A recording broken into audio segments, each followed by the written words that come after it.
Hello বন্ধুরা, তুমি কি করছো? দেখো, আমি এখন মাংস রান্না করছি। সেটা আমি আলু ভাজা করছি। চিকেন, এগুলো হলো দেশি মুরগি চিকেন। চিকেনের মশলার আয়োজন। এখানে আমি চিকেনের জন্য আলু ভাজা করছি।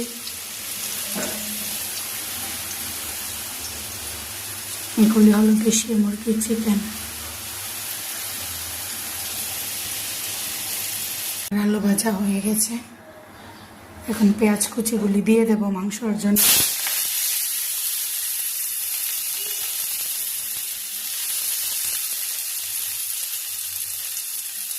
পেঁয়াজ, টমেটো,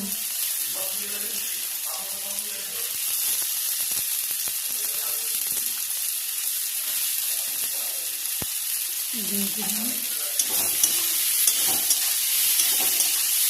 পেঁয়াজ টমেটোগুলি ভাজা হয়ে যাক। এখানে আদা, রসুন, মরিচ পেস্ট করে রেখেছি। পেঁয়াজগুলি ভাজা হয়ে গেলে এখানে দিয়ে দেব। দেখো বন্ধুরা, একে একে সব মশলা দিয়ে কষিয়ে নিচ্ছি। এখন একটু দিয়ে দেব কাসুরি মেথি। এখন একটু কাসুরি মেথি দিয়ে দিলাম। আরেকটা জিনিস দেব, এই দেখো, এটা হলো মহারাষ্ট্রের স্পেশাল মশলা। এটা একটা মহারাষ্ট্রের স্পেশাল মশলা।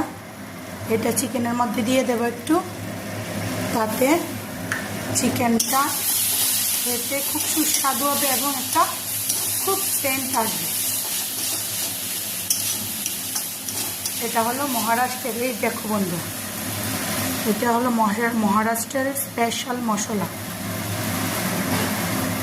এটা একটু চিকেনের মধ্যে দিয়ে দিলে চিকেনটা খেতে খুব সুস্বাদু হয়, আবার একটা খুব সুন্দর সেন্টও আসে। দেখো, মাংসের মশলাটা খুব ভালো করে কষিয়ে নিলাম। এখন চিকেনগুলি দিয়ে দেব। চিকেনগুলি দিয়ে আবার দেখাচ্ছি তোমাদের। পুরো চিকেনগুলি দিয়ে দিলাম। চিকেনগুলি দিয়ে মশলার সাথে মিশিয়ে দিয়েছি। এখন সেদ্ধ হবে, একটু ঢেকে দিই। দেখো, চিকেন কষা হয়ে গেছে। এখন ঝোল দিয়ে দেব। জল গরম করে রেখেছি।